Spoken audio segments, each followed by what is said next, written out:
ఖమ్మం, భద్రాద్రి కొత్తగూడెం జిల్లాలో పర్యటించారు deputy CM Bhatti Vikramarka. ప్రజలకు నాణ్యమైన విద్యుత్ అందించడంలో పాటు సింగరేణి సంస్థను బలోపేతం చేసేందుకు ప్రభుత్వం చర్యలు తీసుకుంటోందని చెప్పారు భట్టి. గత బీఆర్ఎస్ ప్రభుత్వం సింగరేణిని నిర్లక్ష్యం చేసిందని విమర్శించారు. కొత్త బొగ్గు బ్లాకుల కోసం కేంద్రంతో పోరాడి హక్కులు సాధిస్తున్నామని తెలిపారు. సింగరేణి కార్మికుల సంక్షేమానికి ప్రభుత్వం కట్టుబడి ఉందని వివరించారు. విద్యుత్ డిమాండ్ పెరిగినా అంతరాయం లేకుండా సరఫరా చేస్తున్నామని వెల్లడించారు డిప్యూటీ సీఎం భట్టి విక్రమార్క. నేను చెప్తే ఎవరు వెళ్ళలేదు, నువ్వు చెప్పకుండా అందరు ఆగిపోయారు. మీడియా మిత్రులందరికీ నమస్కారం. ఇల్లందు శాసనసభ నియోజకవర్గంలో ఈ ప్రాంత ప్రజలకి అవసరమైనటువంటి క్వాలిటీ పవర్ అందించడం కోసం ఈరోజు కొన్ని సబ్స్టేషన్లని భూమి పూజ కార్యక్రమం చేసుకున్నాం. భవిష్యత్తులో కూడా ఇంకా కొన్ని కావాలని గౌరవ శాసనసభ్యులు గౌరవ్ కనకయ్య గారు అడుగుతూ ఉన్నారు. దాన్ని తప్పనిసరిగా పరిశీలన చేసి 132/11 ఇవి కావాలని అడుగుతూ ఉన్నారు. దాన్ని కూడా ఎగ్జామిన్ చేయమని ఇప్పటికే ఆదేశాలు ఇవ్వటం జరిగింది. అలాగే ఈ పరిసర ప్రాంతంలో ఉన్నటువంటి గిరిజన శాసనసభ నియోజకవర్గం ఇది. గిరిజనుల కోసం ట్రైబల్ సప్లాన్తో ఈ ప్రభుత్వం, ఇందిరమ్మ ప్రభుత్వం, ప్రజాప్రభుత్వం పెద్ద ఎత్తున నిధులు కేటాయిస్తూ వారి అభివృద్ధి కోసం పునాదులు వేస్తూ ముందుకు పోతూ ఉంది కాంగ్రెస్ ప్రభుత్వం. అందులో భాగంగానే గిరిజన ప్రాంతాల్లో ఉన్నటువంటి పోడు భూముల పైన పట్టాలు ఇచ్చినటువంటి వాళ్ళందరికీ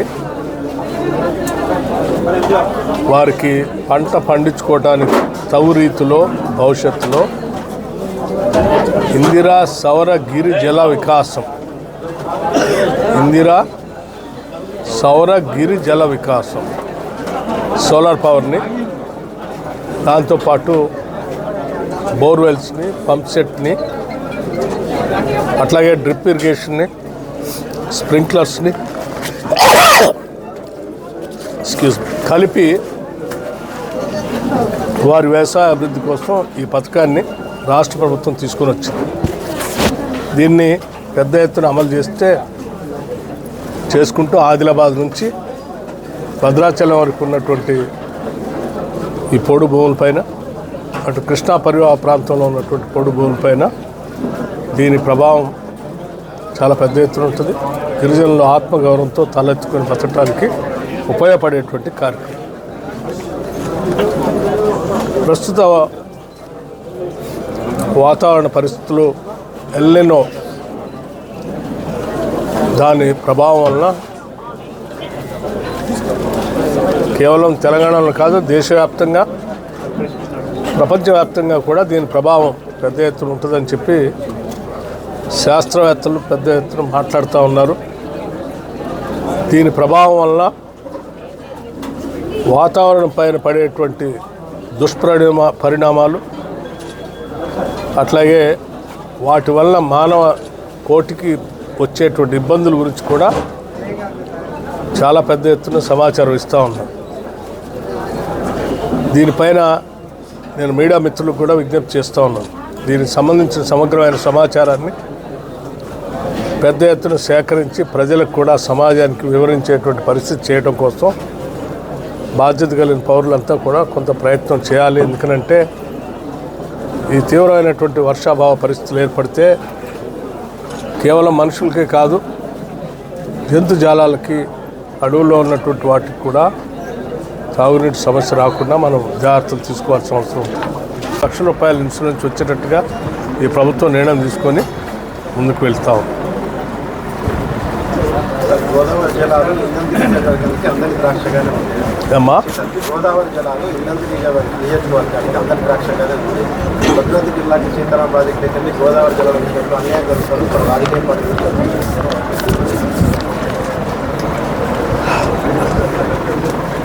See, it is a very vast subject. Godavari జలాలు ఇల్లందు శాసనసభ నియోజకవర్గానికి కూడా రావాలని ఆనాడు కాంగ్రెస్ ప్రభుత్వం రాజశేఖర రెడ్డి గారు ముఖ్యమంత్రిగా ఉన్నప్పుడు ఇక్కడ రాజీవ్ సాగర్ దుమ్మగూడెం అని పెట్టి ఇల్లందు శాసనసభ నియోజకవర్గానికి కూడా వాటర్ పంప్ చేసేటట్టుగా ప్రణాళిక తయారు చేశారు. ముట్లగూడ విలేజ్ దగ్గర అదే అండి చెప్తాను నేను అదే చెప్తాను. అట్లాగే అక్కడ ఇందిరాసాగర్ రుద్రం కోట తయారు చేశారు. ఈ రెండు ప్రాజెక్టులు కలిపి 4 లక్షల ఎకరాలకి సాగునీరు అందించేటట్టుగా ప్లాన్ చేశారు. ఈపీసీ కాంట్రాక్ట్ విధానం ప్రకారం కేవలం మిగిలి ఉన్నటువంటి బ్యాలెన్స్ వర్క్ కేవలం 1,500 కోట్ల రూపాయలు మాత్రం. అవి చేసుంటే మీరు అన్నట్టు ఇల్లందుకు కూడా నీళ్ళు వచ్చే కేవలం 1,500 కోట్లతో కంప్లీట్ చేసుంటే ఇక్కడ రాజీవ్ సాగర్ పూర్తయ్యేది, అక్కడ రుద్రం కోట దగ్గర ఇందిరాసాగర్ పూర్తయ్యేది. అక్కడ ఇక్కడ కలిపి 4 లక్షల ఎకరాలు నీళ్లు పారాయి మొదటి 2 సంవత్సరాల్లో, ఇంక్లూడింగ్ ఇల్లందు కూడా. దురదృష్టం ఈ రెండింటిని రీడిజైనింగ్ పేరు చెప్పి 1,500 కోట్లతో అయ్యేదాన్ని 24,000 కోట్లకు పెంచి ఇటు ఇల్లందుకి నీళ్ళు లేవు, లేకపోతే ఇంతవరకు ఇప్పటికీ 8,000 కొత్తగూడానికి లేవు. ఇప్పటికీ 8,000 కోట్ల రూపాయలు ఖర్చు పెడితే కూడా ఎక్కడా నీళ్ళు ఇవ్వలేనటువంటి పరిస్థితి తీసుకొచ్చాం. సో 10 సంవత్సరాలు మేము గట్టిగా అరిసి చెప్పాం, కావాలని దుర్మార్గంగా పనిచేసిపోయారు. వచ్చిన తర్వాత మొత్తం రివ్యూ చేస్తే అప్పటికే 7,600 దాకా ఖర్చు పెట్టారు. ఖర్చు పెట్టిన నిధుల్ని వృధా చేయకూడదనే ఆలోచనతోనే దాంట్లో కొంత త్వరితగతిన నీళ్ళు ఇవ్వడానికి అవకాశం ఉండేటట్టుగా రాజీవ్ లింక్ కెనాల్ని పెట్టి ఎన్ఎస్పీకి లింక్ చేసాం. అటు టన్నెల్తో సత్తుపల్లికి నీళ్లు తీసుకుపోతాం, ఇటు టన్నెల్తో పాలేరుకు కలిపి చేస్తున్నాం. ఇల్లందుకు కూడా పాత స్కీములు ఎట్లా ఉందో అట్లా ఇవ్వాలని చెప్పి ఇల్లందు శాసనసభ్యుడు కోరం కనకయ్య గారు ఇప్పటికే ప్రభుత్వ దృష్టికి 2-3 సార్లు తీసుకొని వచ్చారు. ప్రభుత్వం దీనిపైన చాలా సానుకూలంగా స్పందిస్తూ ఉంది. భవిష్యత్తులో ఇల్లందుకు కూడా సీతారామ ప్రాజెక్టు నుంచి నీళ్లు రావటం కోసం ఆ ఏర్పాట్లు కూడా జరుగుతాయి. ఇల్లందు ప్రజల చిరకాల వాంచేది రోళ్లపాడు రాజీవ్ సాగర్ తెచ్చినప్పుడు రెండింటిలో ఇచ్చి బిల్డింగ్లు కూడా పెట్టాం. అవును, ఈ గవర్నమెంట్ తీసి సో వాటిని కలిపి నీళ్ళు ఇచ్చే ఏర్పాటు చేస్తాం. తప్పనిసరిగా మనందరం కలిసి ఇల్లందు నియోజకవర్గ ప్రజల రైతుల కళల్ని సాకారం చేద్దాం. ఓకే బ్రదర్, తీసుకురావటం కోసం ప్రయత్నం చేశాం. కాకపోతే అక్కడ స్థానిక పరిస్థితుల వల్ల కొంత ట్రాన్స్పోర్టేషన్ ఒరిస్సాలో ఇబ్బంది ఉంది. దాన్ని అక్కడ ఉన్న ఒక డైరెక్టర్ని పెట్టి ప్రత్యేకంగా దానికి కావాల్సిన ఏర్పాట్లు చేస్తూ ఉన్నాం. కొద్ది రోజులు ఆ సమస్య కూడా సార్ట్ అవుట్ అవుతుంది. ఇక్కడ కూడా ఇంకా అదనంగా ఆ 10 సంవత్సరాల్లో సత్తుపల్లిది ఇక్కడ ఇల్లందు కోయగూడెం దగ్గర ఉన్నది ఆ బ్లాకులు మీరు ఆక్షన్లో పార్టిసిపేట్ చేయకుండా ఆపటం వల్ల ప్రైవేటు వ్యక్తుల చేతుల్లోకి, అంటే సింగరేణి పోకుండా ఉంటే డెఫినెట్గా ప్రైవేట్ వాళ్ళకే పోతాయి. వాళ్ళకి పోవటం కోసమే కుట్రపూరితంగా సింగరేణి ఆక్షన్ పోకుండా చేశారు ఇండైరెక్ట్గా. సో ఇప్పుడు అది వాళ్ళ చేతుల్లో ఉంది. ఆక్షన్ చేయటం వల్ల ఆక్షన్లో వాళ్ళు కొనుక్కొని వాళ్ళ చేతుల్లో ఉంది. దాన్ని ఏ రకంగా మనం తీసుకురావాలని మనం ప్రయత్నం చేస్తున్నాం. కాకపోతే వాళ్ళు ఆక్షన్లో పొందటం, వాళ్ళేం కోర్టుకు పోవటం, ఇవన్నీ నడుస్తూ ఉన్నాయి. స్పష్టంగా చెప్పాం, ట్రైబల్ ఏరియాస్లో ఉన్నటువంటి ఏజెన్సీ ప్రాంతంలో ఉన్న కోల్ బ్లాక్స్ ఏదైనా కూడా 170 యాక్ట్ ప్రకారం చేస్తే గిరిజనులు చేయాలి, లేకపోతే ప్రభుత్వపరమైనటువంటి ప్రభుత్వ రంగ సంస్థలు చేయాలి. అది తెలిసి కూడా వాళ్ళు ఆక్షన్ పెట్టారు, ప్రైవేట్ వాళ్ళు పాడారు, వాళ్ళు తీసుకున్న ఇంతవరకు ఓపెన్ చేయలేదు. సత్తుపల్లిది ఓపెన్ చేయలేదు. ఈ రెండింటిపైన మేము కేంద్ర ప్రభుత్వంతో కొట్లాడుతున్నాం. తప్పనిసరిగా ఆ రెండు ఏదో రకంగా పొందడం కోసం ప్రయత్నం చేస్తున్నాం. సింగరేణి ఉన్నటువంటి థర్మల్ పవర్ ప్రాజెక్ట్స్కి కేటీపీఎస్ కొత్తగూడెంలో ఉన్నాయి, కానీ లేకపోతే అక్కడ ఉన్న భోపాల్పల్లి దగ్గర ఉన్నాయి కానీ లేకపోతే అదనంగా అంతకుముందు బయటకు సప్లై చేస్తున్నటువంటి వాటికే మీరు ప్రాపర్గా ప్లాన్ చేయలే కోల్ బ్లాక్స్ కొత్తవి. కానీ అదనంగా 2 థర్మల్ పవర్ స్టేషన్స్ యాడ్ చేశారు, యాదాద్రి భద్రాద్రి. వీటికే ప్లాన్ చేయలేదు. ఆ అదనంగా వచ్చిన థర్మల్ పవర్ ప్రాజెక్ట్స్కి వాటి పరిస్థితి ఏంటి? వాటికి కూడా కోల్ సప్లై చేయాలి కదా. సో దానికి కూడా ఈరోజు సింగరేణి యాజమాన్యం కూర్చొని కష్టపడుతూ, కార్మికులు కష్టపడుతూ ఉన్న అరకొర మైన్స్తోనే వాళ్ళు సాధ్యమైనంత వరకు ప్రొడక్షన్ తీసుకుంటూ ఈ పవర్ ప్రొడక్షన్ కోసం సప్లై చేసుకుంటూ సింగరేణి ముందుకు పోతూ ఉంది. I appreciate Singareni management and the workers also.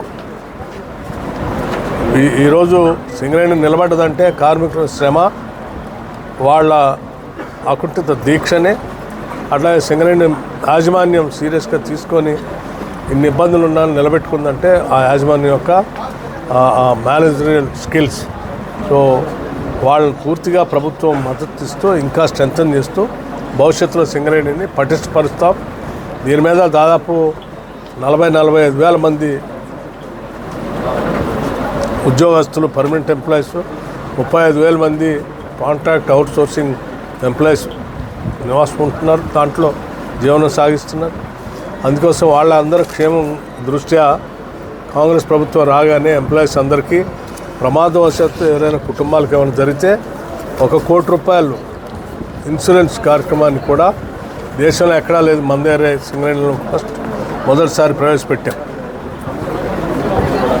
సింగరేణిలో మొదలుపెట్టినటువంటి ఈ ఇన్సూరెన్స్ని ఆ తర్వాత పవర్ సెక్టర్, ఎనర్జీ సెక్టర్లో ఎస్పీడీసీఎల్లో, ఎన్పీడీసీల్లో, జెన్కోలో, ట్రాన్స్కోలో ఆ తర్వాత రాష్ట్ర వ్యాప్తంగా ఉన్న ఉద్యోగస్తులందరూ కూడా దీన్ని విస్తరించాం. ఇవాళ ₹1,20,00,000 ఎలా దాపురిస్తాయనే దానిపైన సైంటిస్టులు ఇంకా విరివిగా సమాచారం అందించే క్రమంలో ఉన్నారు. ప్రజలు విస్తృతమైనటువంటి అవగాహనతో ఈ పరిణామాలు ఉత్పన్నమైతే వాటిని ఎదుర్కోవటానికి కూడా సిద్ధంగా ఉండే విధంగా మనం సమాయత్తం కావాల్సిన అవసరం ఉందని కూడా ఈ సందర్భంగా చెప్తున్నాం. దాంట్లో భాగంగానే ఈ రైనీ సీజన్ ఇది జనరల్గా జూలై